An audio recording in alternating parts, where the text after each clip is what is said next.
This is Black Views, bringing you the Black news. Good morning, good afternoon, and good evening.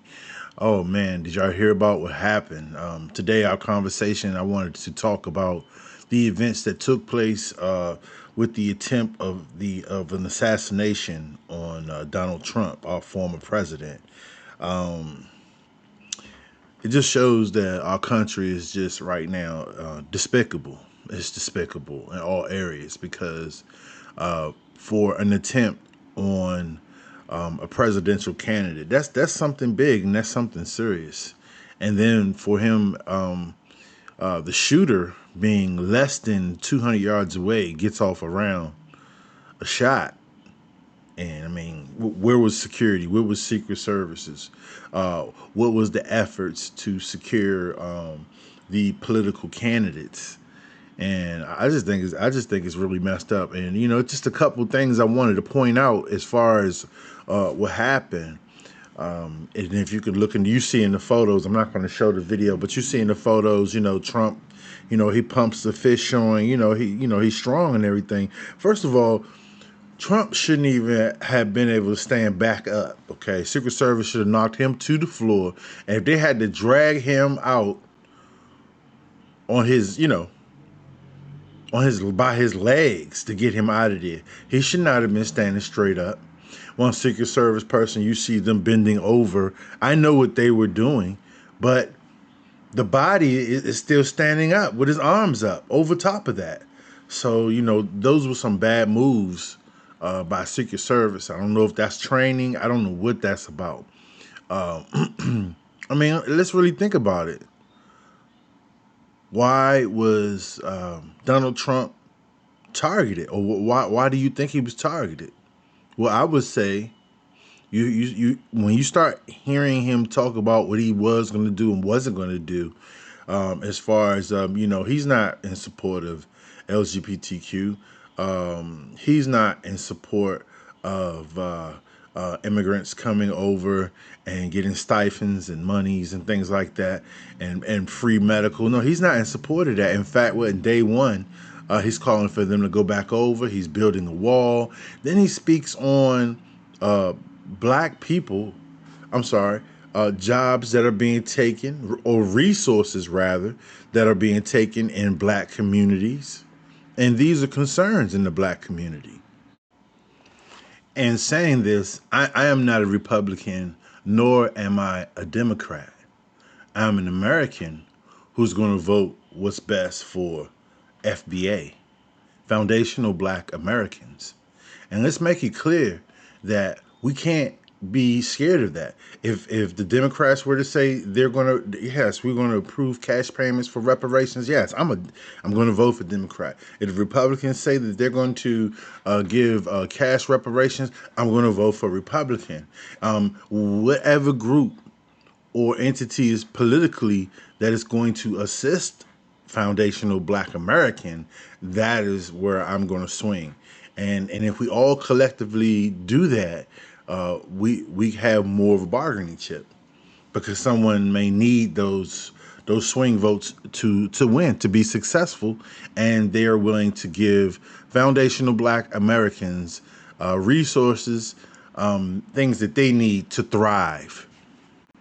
And I noticed today on Twitter, the white supremacists are quiet. I mean, I didn't get any replies. I didn't get any nasty remarks. I mean, I've been punching, and they haven't said anything all day today. You know why? Because this is white on white crime at its highest level right here. This goes to show you white on white crime. They talk about black on black crime all day long. You know what? Foundational Black Americans are from where? America. These white people are from all over the world, all different factions. There are people of different colors that want to be white. They try to be white. So they don't have the same ideals. Yeah, let's understand that. They do not have the same ideals. And this is white on white crime right here. And so I said earlier that there was going to be a shit show, and that all you would have to do is just sit back and just watch the events. And you're starting to see it unravel. how America is starting to become unstable. I mean, not so much for foundational Black Americans because we have always been able to adapt to these type of situations through assassinations, through recessions, through depressions, through unemployment, just always having the lesser side of the deal. So it's much easier for us to deal with this, but you're starting to see the instability in this country. And we don't know all about the shooter in particular, but from what I understand, his name was Thomas Mathew Crooks. Thomas Mathew Crooks. It says the suspected Trump rally shooter. Okay, and so I'm sure that they are investigating to see what additional information can be obtained behind that, whether he's with an organization or maybe they're looking at his Facebook page or trying to figure out. But what I do understand is that he doesn't have a criminal record. So now you have these kamikaze type guys, and let's just say this, and I'm going to say this because when I was growing up, I always got to go by when I was growing up, because shit changed so much that people try to pull the wool over your eyes in today's society. Let me mention this. You know, there were a lot of people that had mental illness back in the day, but they were flagged for having mental illness. They were watched to see if they weren't acting right. They were put into certain situations where they can get the proper treatment as far as maybe medication or therapy so that, you know, they can, I don't know, think right or whatever. Think about the guy. Remember the guy that shot Reagan? Okay, boom. He sat over there in St. E's forever. So now today, there's no flagging of that. Mental illness is all over the street. You got people stabbing babies, raping babies. I mean, just doing things, degenerate things, and they're allowed to be among the normal people. So you can't tell the difference. So you have people procreating with, I hate to say it, but you know, are retarded. Okay, I mean, I ain't getting no views anyway, so they ain't making no big deal. But the point is that hey, there are a lot of retarded people out here that are pro creating with normal people. Okay, so now we're coming into a society where everybody has a problem now. There's no coping mechanism, no critical thinking. Okay, jobs, you know, people have bills, people have obligations, and it's getting hard out here. So you're starting to feel that pinch. And that is starting to get to them. Oh yeah. He gonna build that wall and send their ass right back over. Oh, he really gonna do it now. Mm-hmm. They try to lock him up. Think about it. They try to lock my man up. They try to shoot him. They try to do so much to this guy. So you know it's about to happen. Once he gets one, and then look, Joe Biden is basically like whoever or whatever is attempting to throw the United States government off. And we ain't talking about no conspiracy theory shit. We're not talking about none of that. You have Democratic shields right now that are trying to say that this assassination was staged. Like, I mean, it just sounds, assassination attempt, I'm sorry, was staged. It just sounds ridiculous, bro. Black people, you know what I'm saying, uninformed FBA members out there that choose to be shields for those that do nothing for their people. And so these people will go out and just say any ridiculous thing, hoping that someone stupid will look at her and say, oh, she look good. And maybe she know what the hell she talking about. And they're misleading the people. Just like the pastor or the preacher misleads his flock, you have Democratic shills. There are politicians that register as people that represent the community, and then they're figureheads before bigger people. And they nod their head and they say yes, and they do nothing for the people that they represent. And then you have Democratic shills that will talk you down with certain educational rhetoric so that, and if you're uninformed, they will beat you down with just, oh, any old, we have to wait. Our time is coming. They're doing the best that they can. Well, you got to vote. If you want to change, you got to vote it. But they're telling you to vote for a person that can do nothing for you or your people. And why I say your people is because it's important. We all, I'm talking about FBA now, we all experience redlining district. And they'll you know what they're going to tell you? Well, you didn't experience. What do you mean? My father, was born in the 40s. I experienced his experience because he raised me. So whatever the hell he experienced, that came to me. And then he told me about these experiences. And now I'm able to see, this is how it goes down. I'm able to see what's happening now, and I layer them together. And that's how a legacy goes. That's how a legacy works. But the white people today will lead you to believe that somehow you're not connected to the descendants. You're not connected to those that were enslaved, foundational Black Americans. And that's their way of trying to disconnect you from your land. But I just wanted to talk about that today, just talking about various things, but I just thought it was, really, when I say suspicious, I'm not saying suspicious as if it's a hoax or not. I'm saying suspicious as to who is behind this. When I look at the Democratic Party and I look at, all the things that rhetoric that they use and people talking about they're gonna leave the country if he's the president and all. It just sounds, like I said, things don't sound right. You know what I'm saying? I'm not pointing any fingers anywhere because I am not a conspiracy theorist, but I am a man of reality and I can see things that the way they are. Something is not right.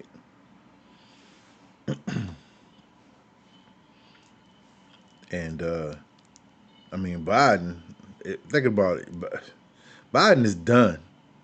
And then Trump is pumped now. But what if, we'll say, Trump was not around. Who the hell else now? Kamala Harris? I'm telling you, if you're a foundational Black American, I think, this is just my opinion, that the best thing is to be neutral. You don't have to pick a party.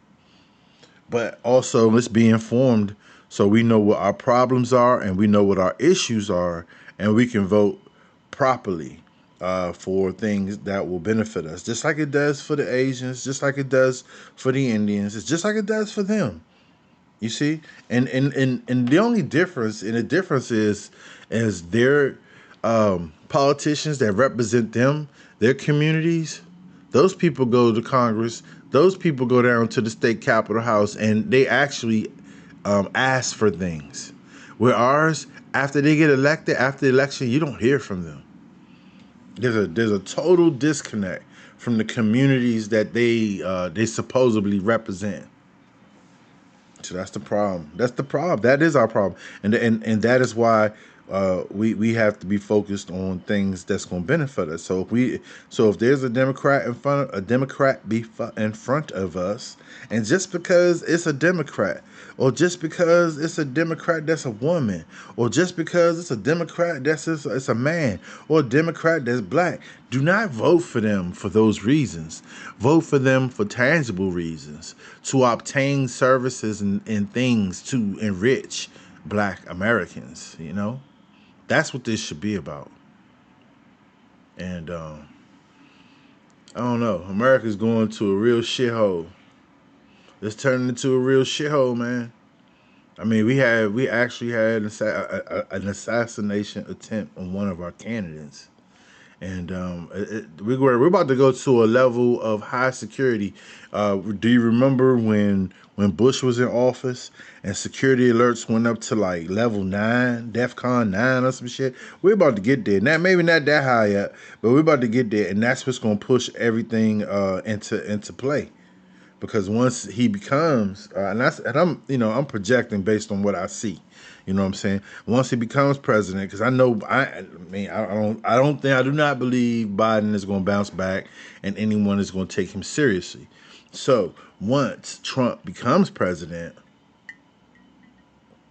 Oh man, it's gonna be a lot of activity going on, Jack. It's gonna be a lot of activity going. It's gonna be some money for I don't know, but hey, we just have to see. We're gonna have to see. We're gonna see a lot of activity. We're gonna see a lot of people running, people trying to evade ICE. We're gonna see a lot of these people that's acting like they're white right now, that are running around, talking about their Caucasians and their whites, and they're basically just people that are here illegally. Oh yeah, all of you going back home, especially yous that work over there in IT, and you ain't, and your visa is out. All of you going back. Yous is working over in over down here in the human services, and you're not from here, and you're taking up a job in a black community. Yes, in the black community that someone could have. Yes, your ass is going back. And see, that's what I'm saying. I'm not a Trumpster. I mean, I kind of like his personality is, asshole personality. I kind of like that a little bit, but I'm not a Trumpster. But I can get down with some of the things he's going to put into play because I know those effects will assist Black Americans. They talking about defund the police. Honestly, straight up, Joe. Listen. Listen. Go to work, hang out, stay out of problems. Just stay out of problems. That's what I believe. That's just my opinion. Make this easy on you because it is about to get high alert in a minute. And don't go out there and just doing things unnecessarily that will bring attention to yourself. That's how gangsters move anyway. You know what I'm saying? You're not supposed to be out here just acting up, especially knowing if your paperwork or you're riding dirty. I mean, come on. So let's keep it real. Um, and just get ready. Get ready for these jobs and opportunities, because once they vacate, there will be jobs and opportunities for our youth. What I really believe and wish could happen is if we could put a vocational trades back into high school where they should have been. If you'd have did that, you wouldn't have to depend on the lack of people to build a house, where you would have been teaching the kids coming out of high schools, but you don't do that in the black community no more. You see? I can see this. All right? That's what I'm saying. I've lived long enough to see the changes and to understand what we need as a community. And we're all independent collectively, with the understanding of the needs that black people need. See, it doesn't. We don't have to call each other and talk to each other. If we living in these communities, and we have family members and friends that live in these communities, and we have these conversations and we talk. We know what we need. If you grew up, you black, you know what we need.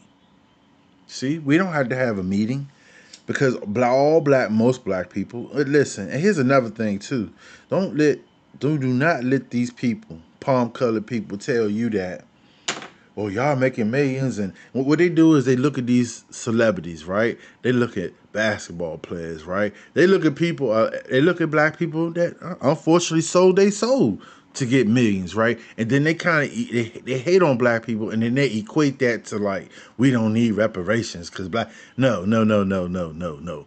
Cash payments, player, and all the other benefits that's going to come along with it. That is what we are owed. It must be paid. And until it's paid, the karma in this country is going down. Until, I'm telling you, until the ancestors are satisfied, the karma of this country, of the foundational black American, this joint is going down. So I'm going to leave it at that today. My conversation, July 14th, 12:23. I'm just up here just talking today. And I'll be back tomorrow, and we'll have a different topic. So please also subscribe. This is Black Views, bringing you the black news. Thank you.